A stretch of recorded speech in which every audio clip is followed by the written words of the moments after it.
Thank you everyone who is joining in. Welcome to NAMI Georgia's special edition educational webinar in honor of Minority Mental Health Month. Tonight we will be exploring the impact of racial trauma and microaggressions on minority youth. For those of you who are new to NAMI, we are a grassroots mental health nonprofit, and our mission is to educate, advocate, and support everyone impacted by mental health conditions. Here at NAMI Georgia, we support over 18 affiliates across the state. Our network of program leaders lead free presentation support groups and classes through each of these affiliates. A few housekeeping items for today. You might notice that this is Zoom's webinar platform. This platform comes with a Q&A feature you can access at the bottom of your screen. If you have any questions, please enter them into this feature. We're going to have about 10 minutes at the end of the presentation to have a discussion and address the questions that come up. Today's presentation will be interactive, so we encourage each of you to fully participate in the activities. Also, we are recording today's presentation, and the video will be made available in the library of resources from our summer series of weekly educational webinars. I will put the link to this library in the chat box, and I'll also email it out to all registered participants. This week on Thursday, we have another regularly scheduled weekly educational webinar at noon. Ms. Kenya Phillips will present on the grief that each of us may be experiencing during this pandemic due to loss of identity. You can find the link to join us on social media and on NAMI Georgia's website. Today, I am so excited to welcome Dr. Morais Cassell for this special edition webinar. Over the past 12 months, NAMI Georgia has provided programs for over 33,000 participants, and Dr. Cassell has been a huge part of this effort. He is our leading subject matter expert for several of our programs, including Introduction to Behavioral Health and Addictive Disease, as well as CIT Youth. Last summer, he took lead on a project to update and revise the curriculums for both of these programs. As an instructor, he has certified clinicians, educators, first responders, and community leaders. Without taking up any more time, I'm going to hand it right on over. Morais, thank you so much for sharing with us today. Thank you so much, Sarah. And it's so good to at least see the numbers of participants that's joining us. I'm always privileged to share with those who are shaping and impacting the lives of youth and children. So I count it a great honor. I'm also so grateful to the work we do at NAMI to come alongside people in recognizing and responding to mental health conditions. So I'm just excited to be with you for the next little while. In terms of an introduction, Sarah shared with you a little bit or a lot of what I do here at NAMI. But in terms of my background with mental health, I've been so privileged to come alongside people. And I like using that word because that's what we do. We get to come alongside people offering hope, help, recovery, wholeness, and I've just been privileged to come alongside people in a variety of settings, including local church setting, which is where my journey began, and then of course in a hospital emergency room, serving as a middle school therapist, also at a mental health center, and just about maybe 2 years ago, prior to moving to Georgia from New York, I served in a primary care facility where we did collaborative care, integrating both mental health and medical health. I've also been a middle school and a high school teacher. So working with children and youth are my passion, right? So I'm just excited about our time together in talking about this most current and relevant topic. And again, I can't say enough to NAMI about the proactive approach they're taking in dealing with diversity and issues surrounding our communities. So Sarah said this, it will be a very interactive time. We're going to engage the chat feature quite a bit today, so get your fingers going. And then we're also going to integrate a lot of play.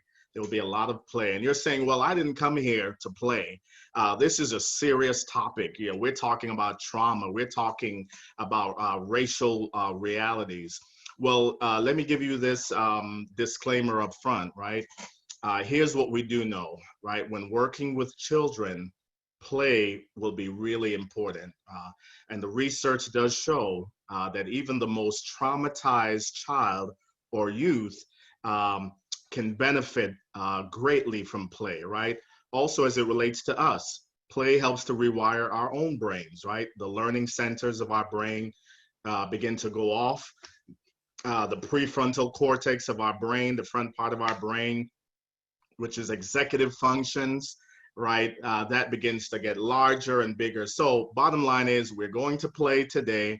So just be prepared. All right. So if you're ready to go, we're going to jump right in. And Sarah, let's go to, am I doing the slide? Let's see. I am, right? Let's see. Or I don't think it's there we go. So let's begin with our first activity. It's called Follow the Lead. Now remember, we're going to integrate play, and we'll talk some more at the end, again, about the importance and the benefits of integrating play with children and youth who are traumatized. All right, so this is called Follow the Lead. So I'm going to invite you in this activity. I'm going to give you a series of instructions, and what I want you to do is to follow those instructions with your eyes and your head only. So your eyes and your head only. All right. So again, it's called Follow the Lead. I'm going to give you a series of instructions. You follow with your eyes and with your head, right? So here we go. Let's jump in. I can't see you, so I won't be able to laugh at your faces while you're doing these great activities, but please follow along. So here we go. I want you to look up, look down, look left, look right, look up, and look down. Good job. All right. Next round, here's what I want you to do. I want you, again, you're going to follow the instructions that I'm giving you with your eyes and your head. I want you to say the opposite of what I'm telling you to do, right? So say the opposite while you're doing what I'm asking you to do, right? So say the opposite, but follow the direction. So here we go. Look up, look left, look down, look right, look up, look left, look down, look right, look up, look left, look down. All right, good job, right? And I could see the steam coming out of your ears now. All right, last round, what I want you to do is you're going to say the opposite of what I'm telling you to do and do the opposite. Wow. So you're going to say the opposite and do the opposite. So one more time, say the opposite and do the opposite. All right, here we go. Look up, look left, look right, look down, look left, look right, look up, look down, look right, look right, look left, look down, look down. All righty, all right. I could hear it now. What is he doing? What is Dr. Morais doing? We're talking about trauma. Why would we begin with this activity? So let's pause and have you interact with us for a minute. And Sarah is going to monitor the chat features for us. But why would I begin with that activity as we begin to talk about the impact of racial trauma on youth? Why do you think? So go ahead and put that in the box. There you go. Confusion. All right, we see that. Why would I do that really strange activity? It causes confusion. All right. Somebody else. Frustration. Good. Excellent. It causes anxiety. Yes. The impact can be disheartening. Pressure. Good. It's a touchy subject that nobody wants to talk about. Woohoo! But I'm going to talk about it, right? It causes stress, right? Let's get a couple more and then we'll move forward. Stress. So we're seeing a lot of stress. We're seeing focus. Right? Well, here's the idea. Keep putting those responses in. Well, here's the idea behind that. It's all of what you said, right? When youth are undergoing stressful situations and crisis situations, right? It's what you said, trauma, anxiety, a lack of focus, right? It can be frustrating, right? And as we deal with the impact of racial issues and injustices and inequities, right? We wanted you to embody in a simplistic way what might be happening to youth and children as a result of the racial implications. Does that make sense? So there's confusion, there's stress, It can be traumatic, and the list goes on and on. So we wanted you to embody that, and the idea that so many voices, right, are clamoring or calling out for their attention, right? So many things in the media, and the list goes on and on. So hopefully that was helpful to you, all right, as we begin to think through what we're going to talk about. So let's go to the first slide. And just as a heads up, the way that we flow here, and I like to teach, we'll bring things on the screen. I won't read everything, but I want you to engage the chat feature. And I'm going to ask you what stood out to you or what's standing out to you on that particular slide, right? We've all been in training sessions where the trainer will just read everything and you're like, man, I could read it with my own eyes, right? So we won't do that. We're going to engage you. So why are we doing this, right? Someone said this, right? It's a touchy subject that no one wants to talk about, or very few people want to talk about, right? Well, here's the reason. We want to create awareness and generate empathy. So the whole purpose of this webinar is how can we create awareness and how can we build empathy? So here's what we know from the screen. Awareness plus empathy will bring about or result in change and pathways to healing, right? So the more aware that we are and the more that we build empathy for all communities, right, is the more change will begin to happen, and is the more that will open up pathways for healing, all right? So let's take a look at some definitions for awareness and empathy. And here's what I want you to do. I want you to read with your eyes, and in the chat box, I want you to tell me which of these letters stand out to you, right? So read really quickly with your eyes and you'll tell me that's resonating with me, that caught my attention, that's meaningful to me.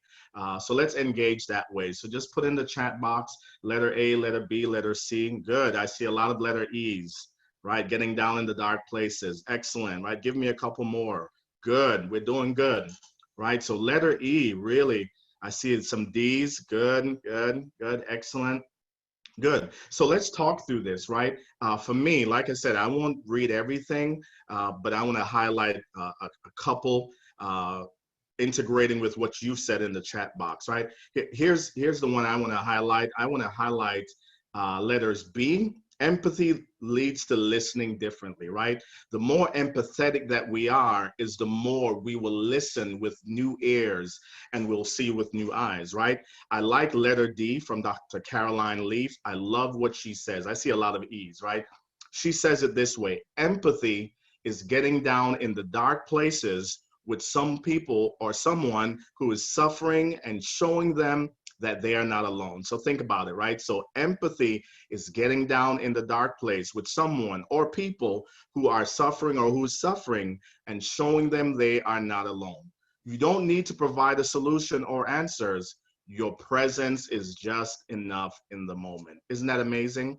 And that's what we want to create tonight. We want to create awareness, but we want your presence to be what begins to generate conversation, change, and pathways to healing. All right, let's go to the next slide. I also like what letter E says, right? Empathy is listening to what the person says and repeating back what they said, not what you think you heard them say. So let's talk about the impact of crisis, right? Why are we talking about the impact on minority youth, right? With all of the crisis that's happening in the media, we're seeing marching, protesting, shooting, George Floyd, and the list goes on, right? Here's what we want to be clear on, right? And why we want to be specific in talking about youth and children. Here's what we know. Crisis such as the global pandemic, right? COVID-19, right? The loss through grief, academic displacement, economic downturn, racial realities. Here's what we want you to know, that these things can be very traumatic to children and adolescents, right? And let me stop right there, because people are saying, let's just focus on the adults. Let's just focus on what's happening with the media. Let's just focus on the police. What are we going to do with the police? But here's what we're saying this evening. We want us to be very much aware of the imprints, right, that crisis can leave on their brains, their minds, their bodies, and emotions, right? So as they're seeing these things, as they're experiencing these things, as they're thinking about going back to school or not going back to school or learning at home, as they're experiencing grief and loss of their family members and their friends, as they're looking at what's happening in the media, please know that there can be impacts on the brain. So I've got in my makeshift office here, my home office. Can you see that really well? That's a simplistic model of the brain. And I have this in my office whenever I'm working with clients, children, adults. And this is how I explain it, right? That just what I said here, whenever there is a crisis event, right, such as COVID-19 or the racial realities or what's happening on the streets, right? It can leave imprints. And can you see how I put those imprints on there, right? That's just a model, a simplistic way of explaining we must deal with those imprints. So can I say that again? It's not enough to just ignore it or maybe even talk about it, but we've got to address the imprints that's on their brain. So hopefully that was helpful to you. If you took a picture of that, make sure you give me credit, right? Put my name on there. All right, let's keep going. Next slide, and I think I have to do that. Let's see if I'm doing this pretty good here. There we go. So let's talk about trauma really quickly. So we talked about traumatic crisis can be very traumatic and can leave imprints. So go ahead again with your eyes, and I want you to look at some things as it relates to trauma, right? How do we define trauma? How do we understand trauma as it relates to children and youth? So take a look at that, and you know how we flow by now. I want you in the chat feature to just highlight which is standing out to you, right? And somebody said, well, why are we doing it this way? Here's why. As I've been teaching here at NAMI for the last year and a half, right? And even now moving to online trainings, right? I have found that when we interact this way, that a lot more learning takes place than when the presenter is just speaking, right? So I teach, I learn to teach, but I'm also teaching to learn. So I'm drawing a lot from you as you share today, right? So somebody says letter C. Good, I see some D's, right? Any others? Give me a couple more. Good. B and C. All right, I see you, Wanda. Somebody says B. Yeah, so when we talk about trauma, by definition, it's anything that is unbearable and intolerable, right? So I want to highlight letter A, and then I want to go back to letter C, because this amazing Dr. Bezel van der Koek, right? He's one of the leading authorities as it relates to neuroscience and neurobiology, how the brain impacts the body, the emotions, right? And he has an amazing book that's called The Body Keeps the Score. The Body Keeps the Score. And here's what he helps us. Oh, you've got it. There you go. All right, you get an A, Sarah, A plus, right? You're the teacher's pet today. There we go, right? But Dr. Bezel van der Koek, he says this, that trauma not only affects the brain, but it affects the mind, the body, and the emotions as well. So keep that in mind. So whenever these traumatic things are happening, we want you to be aware what is happening to the brains, the minds, the emotions, and the bodies of these youth and children, right? So really important. I also want to highlight letter D by Dr. Leonard Schengold. He takes it a little bit further, and he says, not only does it affect their minds, their bodies, and their emotions, but he says it affects their souls, and he calls it soul murder. Wow. Just take that in for a minute, let that soak in, right? So keep that in mind as COVID-19 is happening, as the racial tensions are unfolding, right? As they're seeing things in the media, keep in mind that their souls are being impacted as well. All right, let's move forward. Am I getting it? There we go. Again, I'll move a little bit quicker for the sake of time, but let's continue talking about trauma. And again, read really quickly with your eyes. Might be a little small, but hopefully you can see that. But in the chat box, go ahead and highlight which is standing out to you. And then I'm going to highlight maybe one or two from this. I will start with letter F. Let me start with letter F, right? Children, there you go. Somebody stole my answer. Morais Scruggs, I saw that, right? Oh, Marlon Jones, right? All right, so a lot of you are stealing my answers, right? But letter F, it's actually a mental health philosophy that we understand, that children may never say, I'm anxious. They may never say, teacher, parent. By the way, let me pause right here and just really affirm the work that you do, right? We have in here, we have parents, we have educators, we have clinicians, we have clergy workers, we have people from the faith-based community, we have people from who are first responders, right? I can't say enough in affirming the work that you do, all right?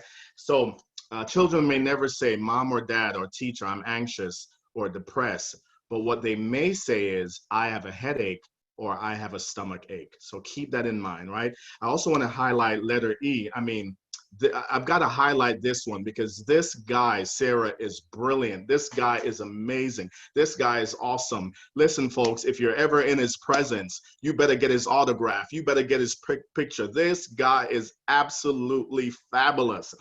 His name is Dr. Morais Cassell. But listen to what how I like to share it. That trauma left unaddressed, it can lead to internalizing and externalizing problems. So we want you to know that. And I put some things there for you on the screen that you could read with your eyes, but it's very important that trauma is addressed and dealt with, because we could deal with those internalizing problems like depression, anxiety, subsyndromal issues, somatic complaints. And let me highlight that one. When we talk about somatic complaints, we're talking about those body issues, right? Headaches, stomach aches, throwing up, right?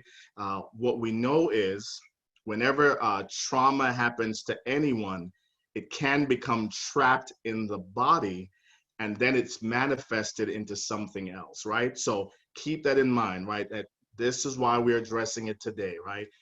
Because if it's unaddressed, it can lead to things like depression, anxiety, somatic complaints, religious and spiritual detachment. We have some folks here who are from clergy and from a faith-based experience, right? We're beginning to hear a lot when we work with children and youth who are religious in their orientation, right? And of course, externalizing problems like anger, hypersexuality, and the list goes on and on. All right, let's keep moving forward. All right, so let's talk about really the meat of why we're here, right? So we've talked about being aware, we've talked about empathy. Hopefully that has opened your eyes to some things, or it has just solidified some things that you're seeing, right? But let's talk about racial trauma and microaggression, right? Let's talk about what does that look like, right? What does microaggression look like to minority youth? You know, why do they have the propensity or the potential to struggle? Why do they have the propensity, right, to experience even more traumatic issues, right? So let's talk about that.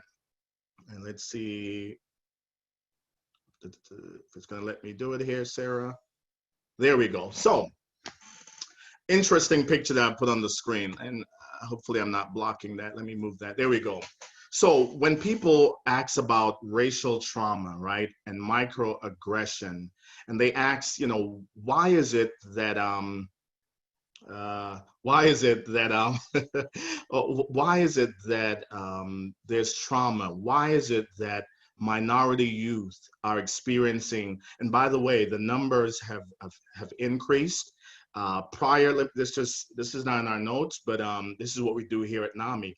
But prior to the global pandemic and the racial tensions, 1 in 4 adults in the United States was experiencing a mental health condition. 1 in 5 youth was experiencing a mental health condition, right? So those are the numbers. Well, here's what we're seeing. The research is showing and indicating that now it's 1 in 3 adults who are experiencing mental health conditions like depression and anxiety. And let's just go ahead and say this right here, because this is what the research is pointing to. We're believing, and what we're seeing is that the next pandemic, after we come out of COVID-19, will be a pandemic of mental health conditions, right? So we want you to be aware of that. So why are we seeing that? And also, let me add to that, the research is also showing that the numbers are higher in the African American community and in the Hispanic community. So why is all of that happening? So here's how I conceptualize what happens with racial trauma and the impacts to youth and children. This is how I conceptualize it. A can of soup. So let's pause right there, and I could see your eyes popping open. What is this Dr. Guy? Are you sure, Sarah, about him? You guys need to review him, make sure he's the expert that you say that he is, right? But let's go doing the chat feature here. Why do you think I think of what happens with young people and youth in terms of the racial impacts and the implications? Why do I think of it as a can of soup? Let's speculate together. So go ahead and put that in the chat feature. So again, when people ask why, how, why are we seeing more? This is how I speculate. Oh my goodness. Thank you, Eileen. Yes, many ingredients that might boil over at times. Wow. You just saved me, right? Because in a can of soup, there are a lot of ingredients in the soup. I'm loving it. Wanda, thank you. Give me some more. A lot of things going on at once. Absolutely, right? And that's what we want you to say. Go ahead and keep putting in the chat feed. There's a mixture of things that's involved. And that's really what it is, right? I want you to hear and see, right, that racial trauma, the impact of what's happening with COVID-19, and in this case, we're talking about racial trauma, right? It's a mix of things, right? It's complex and it's complicated. There is no one reason why a minority youth, an African American, a Hispanic, or an urban youth will experience trauma. So I want to be very clear on that. Somebody's saying, well, it was just what happened with George Floyd, right? Well, here's what I want you to consider, right? It's been a mix of things that's been impacting our communities while we're seeing the boiling over. Can I say it again? Man, this needs to be on CNN. This needs to be on MSNBC. Come on, Sarah, you've got to get me on CNN, right? They're just up the street from where we work, right? But it's been a mix of things. It's been a mix of ingredients while we're seeing the boiling over, right? And it's important that we take time to deal with the soup. Can I say that again? Take time to deal with the soup. Don't be like me, who when I get a can of soup like this or a bowl of soup like this, I'll take out the stuff that I don't like, right? And part of the challenges we're finding is that particularly in African-American communities and brown communities, what we're hearing is, you have not taken time to hear me, right? So this is about hearing, seeing, valuing these communities. Make sense? All right, let's go to the next slide. Wasn't that brilliant? Please give me a hand. Thank you. Let's go to the next slide. All right, so here's the other picture that goes along with that. Thank you, Dr. Pope. Good. Here's the other picture that goes along with that, right? The way we want you to think about it as we connect it to the previous picture, right? It's the last drop that may have been what caused the cup to spill over. So it's the last drop in a cup that was already overflowing. Does that make sense? So what we saw, George Floyd may have been the last drop, when other drops may have been Eric Garner, right? Other drops may have been Ahmaud Arbery or Breonna Taylor. Does that make sense? So as people are asking, why the trauma, why the anger, why the outrage, why, right? And here's how we want you to conceptualize this. It was the last drop in a cup that was already overflowing. Make sense? So we want to deal with those droplets. And we want to make sure that we help young people and children, right, empty out the cup so that the next time it's not a spilling over effect. All right, so let's talk about racial trauma. Again, we've put some things on the screen. We've given you some definitions. Take a look with your eyes. And I'm actually going to go through 2 of the 3 of these.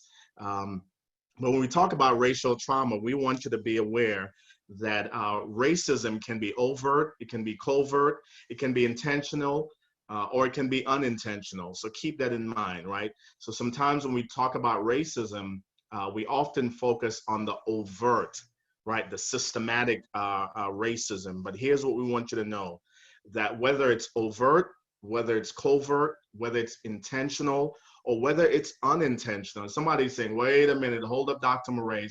It can't be unintentional. Yes, it can, right? There are some folks who their expression of racism may have been because of something else, and they're not intentionally being racist, right? In all communities, right? But here's what we want you to know, whether it's covert, unintentional, intentional, or overt, right? That it can be impactful and it can be very traumatic. And we want to deal with those things. The other thing we want to say here in terms of a definition of racial trauma is that it's related stress that causes emotional, physical, psychological discomfort and pain resulting from experiences with racism. So put that in context, right? Whenever racism is present, in whatever form it may be, keep in mind that it does cause emotional, physical, and psychological discomfort as well as pain. Does that make sense? So we don't want to overlook that, and we don't want to overlook what's happening with our youth and our children. They are seeing, they are hearing, and it can, right? It can become overwhelming and intolerable and unbearable for them, right? And it can result in them having psychological implications. So we really want to be clear on that. All right, let's go to the next slide. So really important that we talk about this, and I'm going to slow down just a little bit more because I'm actually going to go through all of these, but I will still ask you which of these stand out to you. So let's talk about situational triggers, right? What are those things that we need to keep our eyes open of what can be a trigger for trauma? Well, letter A, racism-related life events, right? So be aware of that, right? These can be traumatic and triggering for minority youth. What do you mean? Being harassed by the police, being followed in a store, being rejected for being purchasing goods and services because of their attire, right? So go ahead and put that in the chat box as I'm sharing. Vicarious racism experiences, right? We want you to be aware of that, right? That youth who witness, whether it's their family members or close friends, being dragged or lynched or beaten or being shot to death, right? That can be vicarious. In other words, they can become traumatized by what they're seeing and what they're hearing. And I want to be very mindful at this moment because we put in here, some very real quotes, right? From George Floyd, when he had the police officer's knee on his neck for almost 9 minutes, he yelled out, "I can't breathe," and he yelled out, "Mama."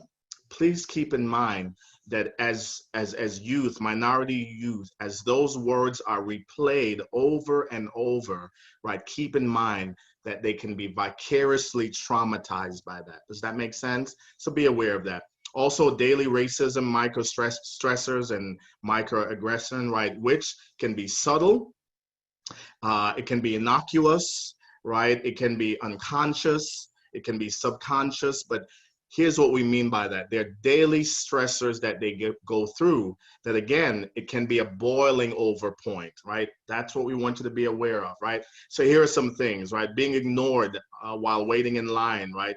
Being mistaken for someone else, being followed or observed in public, attack on language or immigration issue status, right? Being attacked because of their accent or their surname, right? Being treated with less respect, being assumed to not be smart because they're black or white, black or Hispanic or not white, right? They can be subjected to people acting as if they're afraid of them, right? Or afraid of you, right? In this case, I speak, transparently, right?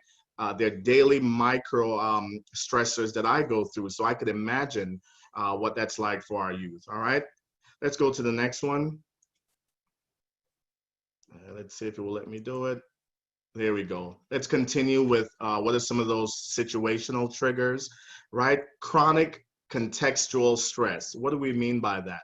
Right. Again, we want you to be aware of these situational triggers, right? Unequal distribution of resources, systematic racism, receiving poor services, right? Limited opportunities for minorities, right? Poor living conditions, liquor stores on every corner, right? Out of date textbooks, culturally historic inaccuracies, or having limited access to medical and mental health services, right? These are all situations. So go ahead, situational triggers, and put that in the chat box. Collective experiences of racism, right? What we mean by that is youth can be triggered by looking at members of their family or even ethnic group and looking at what's happening with the ethnic group and saying, man, my ethnic group, we're just under attack, right? Being stereotyped in terms of the media, issues of immigration and acculturation, right? So these are all things. Letter F is really a good one, and I want to highlight that, right? Transgenerational transmission of group trauma. What do you mean by that, right? Youth can be triggered because of the things that's passed from generation to generation, right? So those generational narratives and discussions are passed from generation to generation. Things like our people will never, right? Our people are oppressed, right? We will never get over. So be aware of some of those situational triggers, right? Hopefully this is helpful to you. Let's keep moving forward because I want to make sure. Let's see how we're doing on time. We're going to actually skip this activity for the sake of time, right?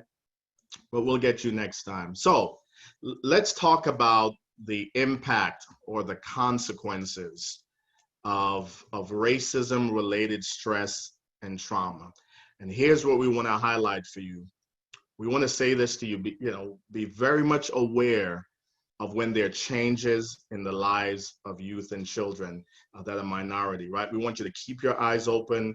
We want you to, just be keenly aware, especially during these most difficult times, of some of these changes, right? So we have a lot on the screen, and that's intentional. So take about a minute, and I want you to highlight which of these numbers stand out to you. Which of these numbers stand out to you, right? Or letters, I should say. Which of these letters stand out to you? Again, we want you to just keep your ears open, your eyes open, to be present in the moment, right? Educators, we want you to be very much aware because you're on the front lines, right? Parents, clergy workers, right? First responders, right? So, we are inviting you, be very much aware of when changes have happened.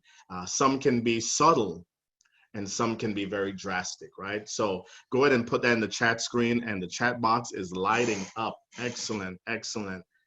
Right, good, excellent. As you're putting that in the chat box, we're doing great in terms of interaction. I want to highlight, even though I've put this together, but here are the ones that have stood out to me as a clinician. Letter K, right? Whenever there's changes in eating habits, that's always a red flag for us as clinicians, right? Also want to highlight letter T, right? Letter T as well. If they're having sleeping issues, right? Someone says you're seeing these as an educator. Good. So letters K, loss of appetite. Letters T, sleep issues. And then I want to do letters U and V, right? Be aware of this, right? That when working with minority youth, there can be a narrowing sense of time. In other words, they're viewing dying as an expected outcome. So in other words, even as I've been a researcher with urban adolescents and minority youth, these are some of the narratives that we've seen in the research where they're saying, I feel like I'm going to die. I'm going to get shot like my cousin got shot. They're saying things like, I'm afraid to go out right now because look at what happened to George Floyd. I'm afraid of the police, right? So be aware of those changes, right? Recounting specific racist situations, be aware of that.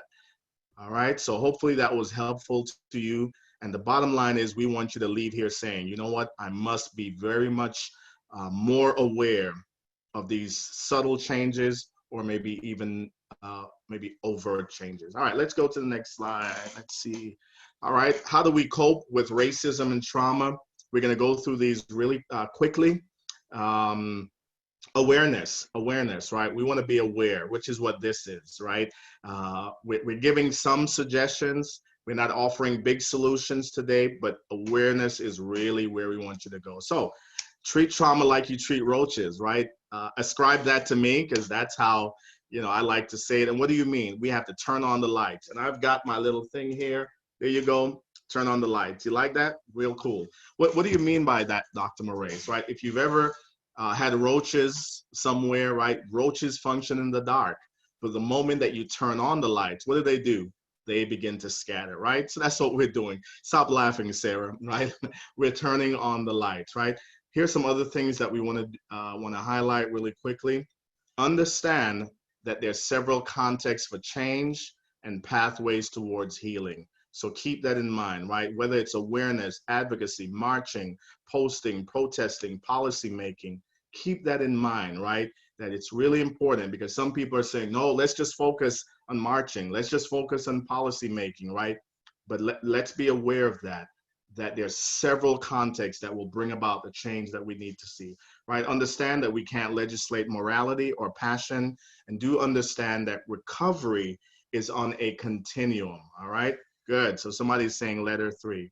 All right, let's move a little bit quicker because we want to make sure. All right, how do we help them cope? Number 5, right? You want to help youth to know what are their triggers, and this is really important. I don't want to rush through this part, right? We really want to help minority youth know what are your triggers, and listen as their body speaks, right?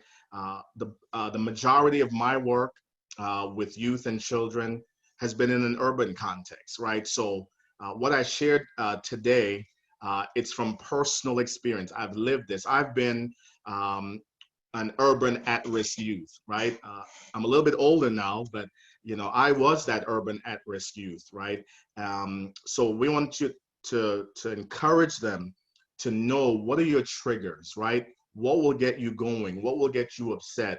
And listen as their body speaks, right? So things like, I felt disrespected, I felt ignored, I felt unsafe, sweaty palms, blood pressure rising, heart rate, clenched fist, or fight, flight, or freeze response. This is really important, because when our minority youth is caught in a stressful situation, their bodies might react in a way that they didn't realize. So we need to teach them now, right, to know your triggers. So when you are put in a racially charged environment, right, when you're disrespected, when you're ignored, when you feel unsafe, right, you're not going to take the flight experience, or you're not going to take the fight experience, but you're going to help regulate yourself. Does that make sense? That's really important to me, because I've lived that and I've seen that. Number 6, do your best to provide the emotional safety. The 3 C's. You want to connect with them, you want to help them to be calm, and you want to help them to cope, right? Really important on the connecting piece. It's important to know what works for each child and each youth, right? Some children, they connect by touch. Some, they connect by verbally. Some connect by playing. Some connect by doing. So find out what's their best connecting point, what's their love language to speak, to love language. In other words, what's their love language or their connecting language, right? Stop the emotional bleeding, number 7. Number 8, don't bleed on them emotionally. Wow. That was a Dr. Morais statement right there. So really important, right? We have to be careful that we don't pass on our own trauma, our own issues, right? Because those things can actually re-victimize and re-traumatize youth and children. Number 9, it's important during a crisis not to take a sad, shock, traumatic approach. Really important, right? And someone says, I've been on this this webinar for the last 45 minutes, and Sarah, Dr. Morais, he seems to be taking this lightly. He's smiling, and he's having us do all these activities. Keep in mind, right, what I said at the beginning, right, that we play helps to shape or reshape the brains and the minds and the bodies of children and youth. And here's what we've learned in our field, that when we take a sad, shock, traumatic approach, what we're actually doing is we could actually be perpetuating trauma, re-victimizing, or re-traumatizing youth and children. So let that sink in for a moment, because someone is saying, this is serious, Dr. Morais. Maybe you don't understand the realities of what's going on. I do, because I've lived it. I'm living it. I've been that urban at-risk kid in New York City. I'm that adult who understands that in some settings, right, that for me, and this is a transparent moment, I understand in some settings that there's no such thing for me as an unarmed Black man when the color of my skin is viewed as a weapon. So understand, I'm not making light of this, but the research is very clear. We must take a strength-based approach, right? And a resiliency approach, right? What we mean by that is, what is your source of strength? Help them to find out, talk them through who in your family supports you. Who can you go to in the times when you're feeling disrespected, unloved, uncared for? Who are your supporters? Supporters meaning your educators, your clergy members, your coaches, your mentors. For some, spirituality is a source of strength, right? And we want them to know that they can bounce back. Does that make sense? And I really want to highlight that, that we don't take a sad, shock, traumatic approach, but we take a strength-based and a resiliency approach. Really quickly, when we talk about resiliency, I do this with our children. I'll have them stretch a rubber band, and then I'll have them let it go, and those wonderful kids will pop me. But what I want them to know is that you can bounce back. I also have in my office what I call my stretchy people. Can you see that? And with these stretchy people, right, they can bounce back, right? There you go. And we want them to know you can bounce back. Number 10, provide hope. Help children see their way out, through, over, and let them know that they can be agents of change. Really important, right? We want to change the scope of this thing, and we want them to know you could be the generation that will turn this thing around, right? I've got my hope pill. I'm putting out all the stuff that I use, right, in my office, and I let them know that the greatest medicine is hope. All right, cool. We are wrapping up. Again, how do we cope with racism and trauma, right? Promote play. I spoke to you about that earlier. Promote laughter, thankfulness, and generosity, right? The research has shown that all of these help to rewire the brain, mind, emotions, and bodies, right? So you want to promote that with our children, with our minority youth. And somebody's saying, do you know minority youth? Absolutely. Like I said, my work has been primarily with minority youth. And I'm telling you, play, laughter, thankfulness, and generosity has been a source of strength and has helped them to navigate and manage what they're going through, right? One of the things I do is what's called a 21-day thankfulness journal in therapy. And what I'll do is I'll have youth and adults every day for 21 days write down 1 or 2 things they are thankful for, all right? Last one, I believe, and then we are good to go. I have to do that, right? Here we go. Here we go. And the last one that we want to highlight in terms of how do we help minority youth cope with racism and racial trauma. Again, the research and those of us who work with minority youth, urban youth, at-risk youth, what we found is what's called a triangulation approach works really well with this community. In other words, you want to integrate and collaborate in terms of mental health services, community services, and faith-based community services as well. So in other words, when we engage them through mental health, through community services, such as athletics, sports, school, and when we also involve the faith-based community, we're seeing that it helps minority youth, youth who are at risk, youth who are traumatized because of racial challenges. We're finding out that this triangulation approach works really well in our communities. All right, I think that's it, Sarah. Man, that was a lot, right? And people are saying, man, we needed 2 hours for this, right? Well, if I spend another hour with you, Sarah is going to have to pay me overtime. So we're going to stick to the hour, right? So Sarah, I'll turn it over to you. And I believe we have a few minutes that we could ask some questions here. If you don't mind sticking with us for an extra 5 minutes, let's generate some questions, some comments. Let's talk through that. I, first of all, just want to say to what Wanda just said, you are absolutely worth the money every single time you present. There's so much good information. I learn so much from you, and I really appreciate you just being with us. We had a couple of questions that were submitted ahead of time before the presentation started, so why don't we start there?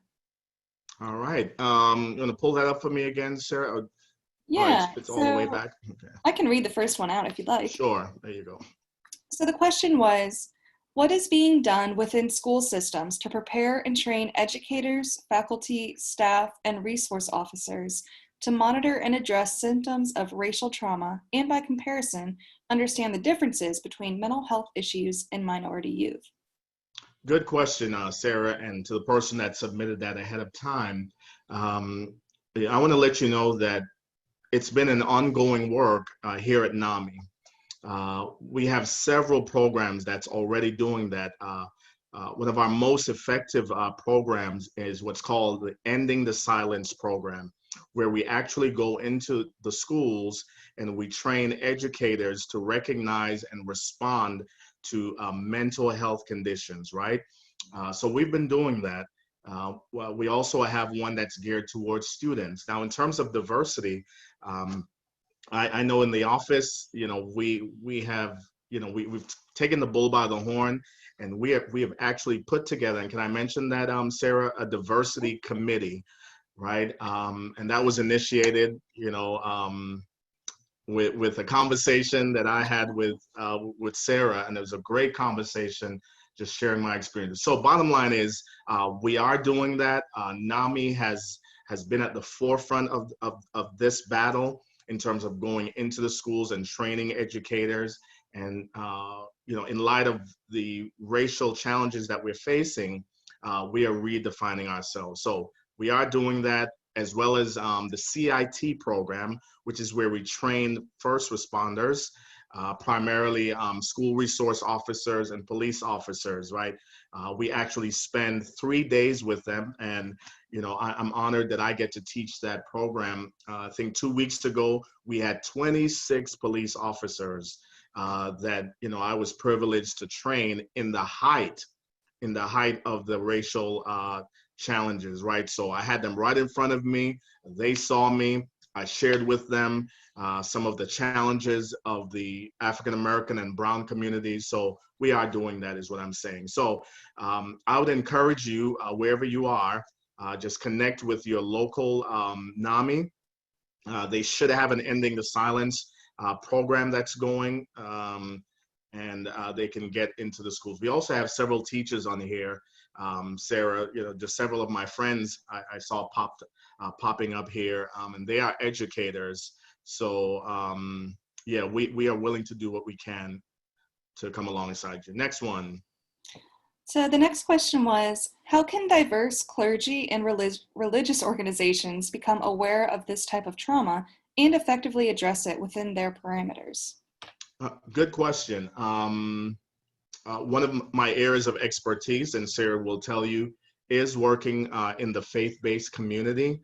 I'm plugged in quite heavily with the faith-based community. And what we're seeing is more and more the faith-based communities are realizing that they do need trainings like this. They need to be aware of this. So I would respond with the word awareness, right? We want to partner with them in letting them know that psychology, counseling, science does not oppose faith, whatever the faith is, right?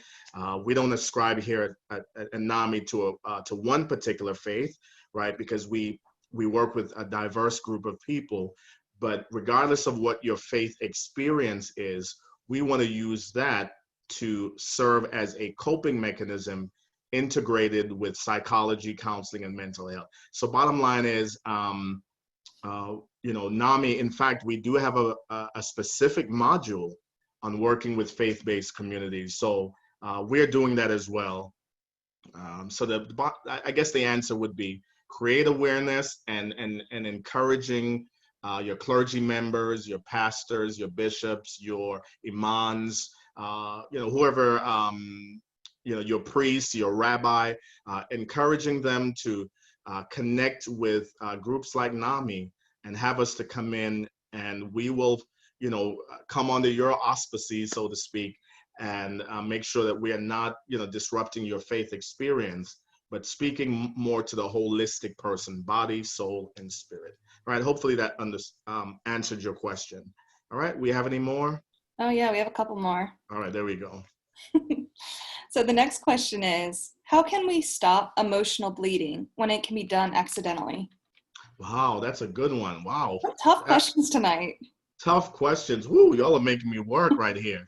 All right, how do we stop the emotional bleeding? Well, I think we spoke about that at the beginning, right?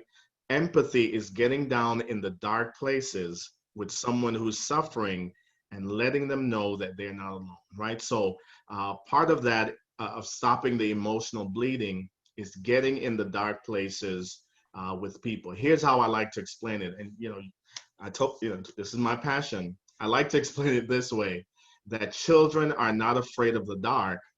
What they're afraid of is being alone in the dark. So what they will do is they will come and get you and bring you and take you into the dark places with them so they feel safe. So to stop the emotional bleeding, it's to be willing to go into the dark places with children and youth and letting them know that they're not alone, right? The other way that we can stop the emotional bleeding is, I may have mentioned it in passing, is especially in the African-American community and the brown communities, Hispanic communities, minority communities, part of what needs to happen is these communities need to know, I see you, I hear you, I value you, and I'm mourning with you, right? So go ahead and steal that. Make sure you give me credit, all right? So I see you, I hear you, I value you, right? And I am mourning with you. So that's how we get the bleeding to stop, right? We often think it's these grand things that we need to do, right? But just getting in the dark places and saying, listen, you're not alone. I've got your back. I see you. Your life matters to me. In fact, I've been having to do that with, like I said, a lot of my work happened in the Northeast with urban kids, right? So I've been having to, reach back and just remind them, your life matters, right? I value you. So that's part of how we stop the bleeding, right? Again, getting the dark places with them, but very important. And can I speak to that as an African American, as a Caribbean American man, right? That helps, right? That really helps when someone says, I see you, I hear you, I value you, and I'm mourning with you, right? So hopefully that will help. Next question. Good stuff. All right, last one. What should be the first step an educator can take once they begin to notice some symptoms of trauma in a child that were not there before? For example, a student begins to show lack of motivation or sleeping in class or has some anger. Good, excellent. So this is what we've heard again from children who are showing symptoms, right? Number one, they want to know that you are a source of strength. In other words, are you a safe place? So you begin with language like that, that you let them know that you're safe here, right? You can talk with me. I'm here for you. I've got your back. So those feeling languages, or those, and I'll use this word loosely, those love languages, so to speak, right? And you notice I said loosely because, we know the context that you're in, but you want them to know that, this is a safe place for you, right? You have a place where you can put your emotions, right? And then of course, you want to partner with whoever is your mental health contact in your school, right? So whether it's your school social worker or your school psychologist, right? And begin to compare notes, right? Begin to say, I'm noticing these things. What are you seeing? And, how can we come alongside them? But the bottom line is, again, having been a middle school therapist, a middle school teacher, a high school teacher, kids just want you to know, again, regardless of what the culture might be, I've seen this, but particularly with minority youth, they want to know, are you someone that I can trust? Are you someone where this is emotionally safe for me? So when you begin to see it and recognize it, ask those questions, right? I've noticed some changes, right? Is something happening, right? Is something happening at home? That's one that always kind of opens up, right? The triggers them to emote, and that's the word right there, right? I've noticed some changes, right? Your sleeping habits have changed, right? I've noticed, there seems to be a lack of motivation. And notice how I said it, right? It wasn't an attack, right? It wasn't, you're not motivated, right? Or, you're not energetic, but maybe words like, correct me if I'm wrong, right? You see how that invites them to come in? Correct me if I'm wrong, but I've noticed some changes. Is there something happening that maybe I could come alongside you with, right? Is there something that has changed in your life, right? Tell me a little bit more about how you're feeling, all right? Hopefully that helps. Any others? I think that was the last one. Good, good. There All was right, the let's last- do this. We've gone over 10 minutes, but let's do this really quickly in the chat feature. Just let us know what has been an aha moment for you. What has stood out for you? And, I always like to ask that to make sure, that what we've done is meaningful, practical, and applicable for you. So really quickly in the chat feature, Sarah is watching and she's my boss, so I need to make sure that I did good. So let us know what stood out for you. What was an aha moment for you? It was a lot to take in a short time, but hopefully something resonated with you. Just really let's light up the chat box and just let us know what stood out for you. The emotional bleeding, excellent, good. Give me some others. The impact, all right, good, good. Yeah, I really love the triangulation approach as well. I've had a couple conversations with Dr. Cassell about the triangulation approach recently, and it's fascinating, and it provides, a way forward. It provides something that feels tangible and doable and actionable. Yeah, absolutely. And that's an area of my research, right, is triangulation, because having worked, like I said, in the urban communities, at-risk kids, we were, trying to figure out what works for them. And my research was actually from a triangulation approach because I had seen it work outside of a clinical context. So I wanted to see it from a research perspective. And we did that with urban at-risk kids, where we integrated mental health, faith, and the community by even going into the schools. I would go into the schools and I would meet the kids in the schools, the youth in the schools, and come alongside them. We integrated basketball, we integrated the YMCA. So it's really a fascinating and not just fascinating, but really an effective approach when working with minority youth, urban at-risk youth. So, you can look that up and just see how that works. All right, good stuff, everyone. Thank you for the extra 8 minutes. We went over 8 minutes, but it was because of so much great interaction, right? It's been my honor to be with you. Just know that you're not alone, right? If you're a parent, if you're an educator, if you're a clinician, if you're in the faith-based community, if you are a first responder, just know that we've got your back. Resources are available to you. You're not in this journey alone. It's an unprecedented time, but just know we've got your back. And Sarah, I can't say enough again. Please let Ms. Kim Jones know, our executive director, that I personally appreciate you all coming on board in understanding and hearing the heart of our communities and being proactive and preventative. So thank you all so much. Sarah, it's back to you. Dr. Cassell, thank you so much. It's always amazing every time I get the honor to listen to you. You know, I think you're exactly right. The thing that makes NAMI so powerful and so incredible is that we are a true grassroots approach, integrating the voices of as many people as we possibly can in the community. And I just am so pleased with everyone that joined today, that engaged in the activities, that asked the difficult questions, and Yes. and I can't wait to see what's next. All right. All right, thank you all. So the recording will be sent out tomorrow in an email. It will also be uploaded into the Google Drive that you will get the email with a link to it to wherever you registered for this webinar. Thank you all for being here. All right, thank you. Have a great night. Be healthy and be safe.